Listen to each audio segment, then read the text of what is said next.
The morning sun cast long shadows across the polished marble floors of Kensington Palace as Catherine, Princess of Wales, made her way through the quiet corridors toward her private study. The palace felt unusually silent, with only the sound of her footsteps echoing against the high ceilings. She carried herself with the grace and poise that the world had come to expect from her.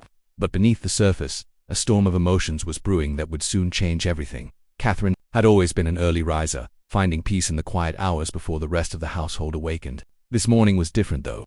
She had barely slept, tossing and turning as worries filled her mind. The previous evening had ended with a tense phone call from the palace secretary, who had mentioned that an important document would be delivered first thing in the morning. The tone in his voice had been grave, unlike his usual professional but warm demeanor as she entered her study. Catherine noticed a cream-colored envelope sitting prominently on her mahogany desk. The royal seal was pressed into the wax, and her name was written in elegant script across the front. Her heart began to race as she approached the desk, her fingers trembling slightly as she reached for the letter. Something about its formal presentation told her that whatever was inside would not be good news. The room around her was filled with personal touches that made this space her sanctuary within the grand palace. Family photographs lined the shelves, showing happy moments with William and their 3 children. Fresh flowers from the palace gardens brightened the corner near the window, their sweet fragrance filling the air. This was where she came to think, to plan, and to find moments of privacy in her very public life. Catherine carefully broke the wax seal and unfolded the letter, her eyes scanning the official letterhead before moving to the typed contents below. As she read the first paragraph, her face went pale. The words seemed to jump off the page, each sentence more shocking than the last. The letter detailed serious allegations that had been made against someone very close to the royal family, someone she and William trusted completely. The accusations were not just personal, they were the kind that could destroy reputations and shake the very foundations of the monarchy. Catherine read through the document twice, hoping that somehow she had misunderstood the contents, but the meaning was clear, and the implications were devastating. The British media had gotten hold of information that painted a senior royal family member in a terrible light, and soon the story would be front-page news across the country. Her hands shook as she set the letter down on the desk, her mind racing with thoughts of what this would mean for her family. Their children would be affected by this scandal, their innocent lives disrupted by media attention and public scrutiny. Prince George was old enough now to understand when his classmates talked about stories they heard on the news or saw online. Princess Charlotte and Prince Louis would also face questions from their friends and teachers about things they were too young to comprehend. Catherine thought about the carefully constructed life she and William had built together. They had worked so hard to balance their royal duties with their desire to give their children as normal an upbringing as possible. They attended school sports days, helped with homework, and tried to create a loving home environment despite the constant pressure of public life. This scandal threatened to destroy all of that, turning their private world into a public spectacle. The morning light grew brighter as Catherine sat in her chair, still holding the letter that had changed everything. She could hear the palace staff beginning their daily routines in the corridors outside her study. Soon William would wake up and begin getting ready for his scheduled engagements. The children would need breakfast and help getting ready for school. Life would continue as normal, but everything had changed with the contents of that single document. Catherine knew that palace's protocol would kick into action once the senior staff were informed about the allegations. There would be emergency meetings, crisis management strategies, and carefully worded statements prepared by the communications team. The royal household had dealt with scandals before, but this felt different. This was more personal, more damaging, and more likely to have lasting consequences for the entire family. As she sat there in the growing daylight, Catherine thought about her responsibility not just as a wife and mother, but as a future queen. The British people looked to the royal family for stability and moral leadership. They expected the royals to be above reproach, to set an example of dignity and service. How could they maintain that image when such serious allegations were swirling around someone so close to the throne? The sound of footsteps in the hallway outside her study made Catherine look up from the letter. She recognized the familiar pattern of William's morning walk from their private quarters to his office.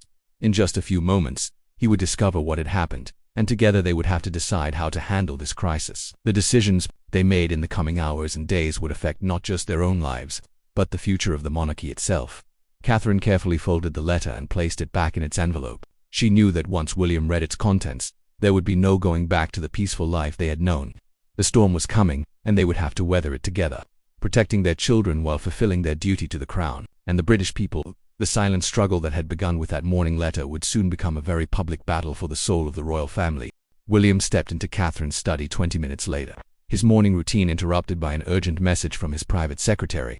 He had been in the middle of reviewing his schedule for the day when the call came, informing him that his wife needed to see him immediately about a matter of utmost importance. The tone of the message had been serious enough to make him abandon his breakfast and hurry through the palace corridors. He found Catherine sitting motionless in her chair, staring at a cream-colored envelope on her desk. Her usually bright eyes looked distant and troubled, and William could see the tension in her shoulders. Without saying a word, he knew that whatever was in that envelope would change their lives. The Duke of Cambridge had learned to read his wife's expressions over their years together, and right now her face told him everything he needed to know. Catherine looked up when she heard him enter, her eyes meeting his with a mixture of sadness and fear. She held up the letter without speaking, her hand trembling slightly as she offered it to him. William approached slowly, his heart sinking with each step. He had been expecting something like this for months now, ever since the whispers had started circulating through the palace corridors and the British media had begun asking uncomfortable questions. The rumors had been growing stronger over the past 6 months, starting as quiet conversations between palace staff and gradually spreading to the tabloid newspapers. William had hoped they would fade away like so many other gossip stories about the royal family. But deep down he had known that this particular scandal was different. The allegations were too serious, too detailed, and too damaging to simply disappear without consequences. As William took the letter from Catherine's hands, he noticed how cold her fingers felt against his. She had always been his anchor during difficult times, the steady presence who helped him navigate the challenges of royal life. But now she looked fragile and vulnerable, like someone who had received news that shattered her world. He wanted to comfort her, but first he needed to understand exactly what they were facing. William read through the document carefully, his jaw tightening with each paragraph. The allegations were even worse than he had imagined. The letter detailed accusations of financial impropriety, abuse of power, and personal misconduct that went to the very heart of what the royal family was supposed to represent. If these claims became public knowledge, the damage to the monarchy's reputation would be severe and possibly permanent. The person at the center of these allegations was someone William had known and trusted his entire life. They had worked together on numerous royal engagements, shared family celebrations, and supported each other through difficult times. The idea that this person could be capable of such behavior was almost impossible to accept, yet the evidence outlined in the letter was detailed and compelling, suggesting that the accusations were not simply malicious gossip. William set the letter down on Catherine's desk and walked to the window. Looking out at the gardens where their children had played just yesterday afternoon, the world outside looked peaceful and normal, but inside the palace walls, everything was about to change. He thought about the conversations he would need to have, the decisions that would have to be made, and the impact this would have on everyone he loved. The couple had faced challenges before during their time as working royals. They had dealt with negative press coverage, family disagreements, and the constant pressure of public scrutiny. But this felt different because it struck at the core of their values and beliefs. The royal family was built on tradition, duty, and moral authority. When that authority was questioned or undermined, it threatened the very foundation of the institution they served. Catherine joined William at the window, standing close enough that their shoulders touched. They stood in silence for several minutes, both lost in their own thoughts about what lay ahead. The morning sun was now fully illuminating the gardens, and they could see the palace gardeners beginning their daily work among the flower beds. Life was continuing as normal for everyone except them. William finally broke the silence, his voice quiet but steady as he asked Catherine what she thought they should do. The question hung in the air between them, heavy with implications. They both knew that whatever decision they made would have consequences that reached far beyond their own family. The British people, the Commonwealth nations, and royal watchers around the world would all be affected by how they chose to handle this crisis. Catherine turned to face her husband, her expression showing the same determination that had carried her through years of royal duties and public appearances. She told him that they needed to think not just about protecting the institution of the monarchy, but about doing what was right. The allegations were serious enough that they could not simply be ignored or covered up. Someone needed to be held accountable, even if that person was someone they cared about. The conversation that followed was one of the most difficult they had ever had as a married couple. They discussed the various options available to them, from complete denial to full cooperation with any investigation. Each choice came with risks and potential benefits, but none of them offered an easy solution to their dilemma. The palace communications team would want them to minimize the damage and protect the royal family's image at all costs. William understood the pressure they would face from senior palace officials who had spent their careers managing royal crises. These advisors had decades of experience in handling scandals and protecting the monarchy's reputation. They would argue for a traditional approach that relied on dignified silence and carefully worded statements that revealed as little as possible. But William was not sure that the old methods would work in today's world of social media and 24-hour news coverage. Catherine shared her husband's concerns about the changing nature of public expectations. The British people were more demanding of transparency and accountability than previous generations had been. They wanted their royal family to be above reproach, but they also expected honesty when mistakes were made. The challenge was finding a way to be truthful without causing unnecessary damage to the institution they served. As the morning wore on, both William and Catherine realized that their private world was about to become very public. The letter in Catherine's study was just the beginning of what would likely be months of intense scrutiny and difficult decisions. They would need to protect their children while fulfilling their royal duties, support each other while facing unprecedented pressure, and find a way to maintain their integrity while serving the crown. The sound of their children's voices echoing through the palace corridors reminded them of what was most important in their lives. Prince George, Princess Charlotte, and Prince Louis would need their parents to be strong and united during the challenging times ahead. The scandal would inevitably affect their young lives, but William and Catherine were determined to shield them as much as possible from the worst aspects of the crisis. By the time the morning sun had fully illuminated Catherine's study, both she and William knew that their lives had changed forever. The letter on the desk represented not just a crisis to be managed, but a test of their character and their commitment to the values they claimed to represent. How they responded to this challenge would define not only their own futures, but the future of the monarchy itself. The afternoon brought no relief from the mounting pressure that had settled over Kensington Palace like a heavy storm cloud. Catherine found herself pacing the length of her private sitting room, her phone buzzing constantly with urgent messages from family members, friends, and palace officials. Each notification seemed to bring more bad news, more complications, and more evidence that the scandal was spreading far beyond the palace walls. Her mother, Carol Middleton, had called 3 times before noon, her voice tight with worry and confusion. Photographers had appeared outside the family home in Bucklebury during the early morning hours, camping on the public road with their long lenses pointed toward the house. Reporters had knocked on neighbors' doors, asking questions about the Middleton family's relationship with the royals, and whether they had any comment about the developing story. Catherine felt a surge of anger and helplessness as she listened to her mother describe the invasion of their privacy. The Middleton family had always tried to live quietly and support Catherine's royal duties without seeking attention for themselves. They attended official events when invited, but otherwise maintained their distance from the royal spotlight. Now they were being dragged into a scandal that had nothing to do with them, simply because of their connection to Catherine. Her sister Pippa had also reached out, reporting similar problems at her own home. The normally composed woman sounded shaken as she described reporters following her to the local shops and asking intrusive questions about her sister's marriage and family life. Even James, Catherine's younger brother, had been approached by journalists while trying to go about his normal business routine. The entire Middleton family was under siege, and there seemed to be no escape from the media attention. William spent most of the day in emergency meetings with senior palace advisors, trying to develop a strategy for handling the crisis. The Queen's private secretary had arrived early in the morning, followed by the head of royal communications, the palace press secretary, and several other officials whose job it was to protect the royal family's reputation. The meetings were tense and difficult, with different voices offering conflicting advice about the best way forward. The traditional palace approach was to say as little as possible and wait for the story to fade from public attention. This strategy had worked in the past, when the media landscape was simpler and the public had shorter attention spans, but the current situation felt different to everyone involved.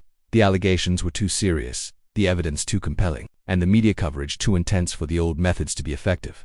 Some advisors argued for an aggressive legal response, threatening newspapers with lawsuits if they published unverified claims or invaded the privacy of royal family members. Others suggested a more measured approach, acknowledging the seriousness of the allegations while denying any wrongdoing. The debate went on for hours, with each faction pushing their own agenda while claiming to have the royal family's best interests at heart. William found himself caught between competing loyalties and responsibilities. As a husband and father, he wanted to protect his family from the media storm that was brewing. As a future king, he had obligations to the crown and to the British people who looked to the royal family for moral leadership. The person at the center of the allegations was someone he had known and trusted for years, making the situation even more painful and complicated. The pressure was made worse by the constant stream of phone calls from other members of the royal family, each offering their own opinions about how the crisis should be handled. Some relatives urged complete silence and denial, while others suggested that swift action was needed to distance the family from the scandal. The conflicting advice only added to the confusion and stress that William and Catherine were already feeling. By late afternoon, the first news reports had begun appearing online, though they were carefully worded to avoid making direct accusations. The stories spoke of serious allegations and ongoing investigations, without naming specific individuals or providing detailed information.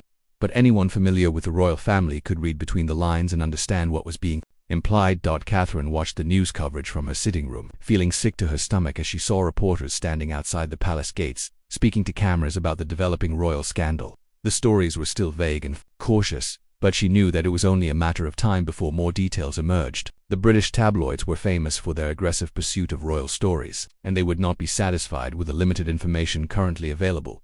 The impact on the children was already becoming apparent, even though they were too young to fully understand what was happening. Prince George had come home from school asking why there were so many photographers outside the palace gates. Princess Charlotte had overheard a conversation between staff members and wanted to know why everyone seemed worried and upset. Even little Prince Louis seemed to sense the tension in the household, becoming clingy and fussy in a way that was unusual for him.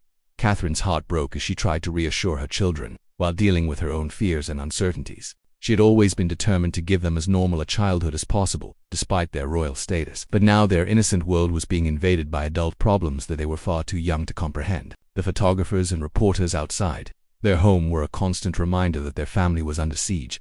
The evening brought a new wave of complications as international media outlets began picking up the story.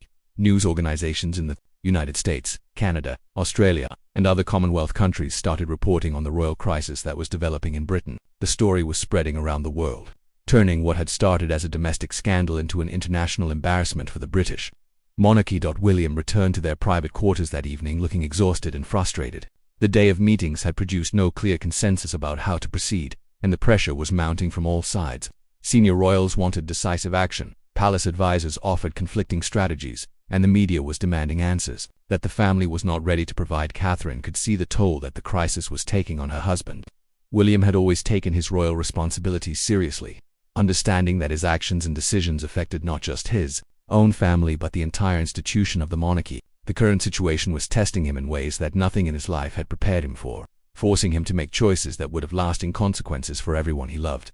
The couple spent the evening trying to maintain some sense of normalcy for their children, helping with homework, reading bedtime stories, and tucking them into bed with reassuring words and gentle kisses. But once the children were asleep, William and Catherine found themselves alone with their fears and the weight of the decisions that lay ahead. They sat together in their private living room, the television turned off and their phones set aside, finally able to speak freely about their situation. The silence between them was heavy with unspoken worries about the future. Both of them understood that their lives had changed forever, and that whatever they decided to do in the coming days would shape not only their own destinies but the future of the British monarchy. The palace around them felt different now, less like a home and more like a fortress under siege. The staff moved more quietly through the corridors, speaking in hushed tones about the crisis that was consuming everyone's attention. The normal routines of royal life had been disrupted, replaced by emergency meetings, crisis management sessions, and constant phone calls from advisors and family members. As the night deepened, William and Catherine knew that tomorrow would bring new challenges and harder decisions. The story was no longer contained within the palace walls, and there would be no going back to the peaceful life they had known just days earlier. The third morning brought a sense of determination that had been building in Catherine's heart since she first read that devastating letter. She woke before dawn, her mind clear despite the sleepless nights that had become her new reality. While William still slept beside her, she slipped quietly from their bed and made her way to the window that overlooked the palace gardens. The early morning light was just beginning to touch the ancient trees, and she found herself thinking about all the generations of royals who had faced their own crises within these same walls. Catherine had spent the previous evening reading about past royal scandals and how they had been handled throughout history. She learned about moments when the monarchy had survived by adapting to changing times, and other instances when stubborn adherence to tradition had caused more harm than good. The pattern was clear to her now. The royal family thrived when they connected with the people they served, and struggled when they appeared distant or out of touch. As she dressed for the day, Catherine made a decision that would have seemed impossible just a week earlier. She was going to tell William that they needed to break their silence, not with a carefully crafted statement written by palace communications experts, but with their own words spoken from their hearts. The British people deserved honesty from their future king and queen, even if it meant admitting that the royal family was not perfect and had made serious mistakes. The morning routine with the children provided a brief respite from the weight of adult decisions. Prince George chatted about his upcoming school project while eating his breakfast. Princess Charlotte showed off a drawing she had made for her grandmother, and Prince Louis giggled as he tried to feed himself cereal with varying degrees of success. These normal family moments reminded Catherine of what she was fighting to protect, but even the children's innocent questions revealed how the crisis was affecting their young lives. Prince George asked why there were always photographers waiting outside when they left for school, and why some of his classmates had been asking strange questions about his family. Princess Charlotte wanted to know why her parents seemed worried all the time and why there were so many serious adults coming to the palace for meetings. Catherine answered their questions as honestly as she could while still protecting their innocence. She explained that sometimes grown-ups had to deal with difficult problems, but that the most important thing was for families to stick together and support each other. She could see in their eyes that they sensed something significant was happening. even if they could not fully understand what it was. After the children left for school with their protection officers, Catherine made her way to William's office, where she knew he would be preparing for another day of crisis meetings. She found him at his desk, surrounded by briefing papers and official documents, his face showing the strain of the past few days. When he looked up and saw her standing in the doorway, she could tell that he was hoping she had come to offer him some comfort or reassurance instead. Catherine walked into the office and quietly asked the two palace advisors who were reviewing papers with William to leave them alone for a few minutes. The men looked surprised by her request, but they gathered their documents and stepped out into the hallway, closing the door behind them. Catherine rarely interrupted William's official meetings, so they understood that whatever she needed to discuss must be important. Once they were alone, Catherine sat down across from her husband and told him what she had decided during her sleepless night of thinking and reading. She explained that she believed they needed to speak publicly about the crisis, acknowledging the seriousness of the allegations, while also demonstrating their commitment to the values that the royal family was supposed to represent. She knew this approach would anger senior royals who preferred the traditional method of dignified silence. William listened to his wife's proposal with a mixture of admiration and concern. He had been thinking along similar lines himself, but hearing Catherine articulate their options so clearly helped him understand what they were really facing. The old rules of royal crisis management had been written for a different era, when the media landscape was simpler and public expectations were different. Today's world demanded a different kind of leadership. The conversation that followed was one of the most important they had ever had as a married couple and as working royals. They discussed the risks of speaking out, including the possibility that their words would be misinterpreted or used against them by critics of the monarchy. They also talked about the consequences of continued silence, which seemed to be causing more damage with each passing day as speculation and rumors filled the void left by their lack of communication. Catherine argued that their silence was being interpreted as either guilt or indifference by the British public. People were beginning to question whether the royal family cared about the serious nature of the allegations, or whether they thought themselves above accountability. She had been reading comments on social media and letters from concerned citizens, and the message was clear that people wanted transparency and honesty from their royals. William shared his own observations from conversations with palace staff, government officials, and other members of the royal family. The consensus seemed to be that the traditional approach was not working in this particular crisis. The story was not fading away as hoped, and the continued silence was actually making the situation worse by allowing rumors and speculation to grow unchecked. The couple spent over an hour discussing different approaches they could take, from a formal written statement to a television interview to a more informal conversation with selected journalists. Each option had advantages and disadvantages, but they both felt that some form of public communication was necessary. The question was not whether to speak, but how to do it in a way that would be honest, dignified, and effective. As they talked, Catherine noticed that William seemed to grow more confident and determined. The past few days had been difficult for him because he felt trapped between competing demands and expectations. But having a clear plan of action, even one that involved significant risks, seemed to energize him in a way that passive waiting had not. They decided to spend the rest of the day working together on a statement that would reflect their authentic voices and genuine feelings about the crisis. They would not use the usual palace communications team to write their words for them, though they would consult with advisors about the legal and political implications of what they planned to say. This would be their statement, written in their own words and reflecting their personal values and beliefs. The afternoon was spent in Catherine's private study, away from the constant interruptions of palace officials and staff members. They worked side by side at her desk, drafting and redrafting their statement, discussing every word and phrase to make sure it accurately conveyed their message. The process was slow and sometimes frustrating, but it felt important to both of them to get it exactly right. As they wrote, Catherine felt a sense of relief that she had not experienced since the crisis began. For the first time in days, she felt like she and William were taking control of their situation rather than simply reacting to events around them. They were making a choice to be proactive and honest, even though it meant taking risks that more cautious advisors would probably discourage. William seemed to share her sense of purpose and determination. He had always been most comfortable when he felt like he was serving others and fulfilling his responsibilities as a future king. The passive approach of recent days had left him feeling helpless and frustrated, but working on their statement gave him a way to channel his energy into positive action. By late afternoon, they had produced a draft that they both felt captured their genuine feelings about the crisis while also addressing the concerns of the British public. The statement acknowledged the seriousness of the allegations, expressed their commitment to transparency and accountability, and reaffirmed their dedication to the values and responsibilities that came with their royal roles. As evening approached, Catherine and William knew that they had crossed a line from which there would be no return. The decision to release their statement came on a quiet Thursday evening, 3 weeks after Catherine had first read the letter that changed everything. She and William sat together in their private living room, their children safely tucked into bed upstairs. As they made the final preparations for what would become one of the most talked about royal announcements in decades, the statement lay on the coffee table between them, printed on simple white paper rather than the usual official palace letterhead. Catherine felt a strange mix of nervousness and peace as she looked at the words they had crafted together over many long days and sleepless nights.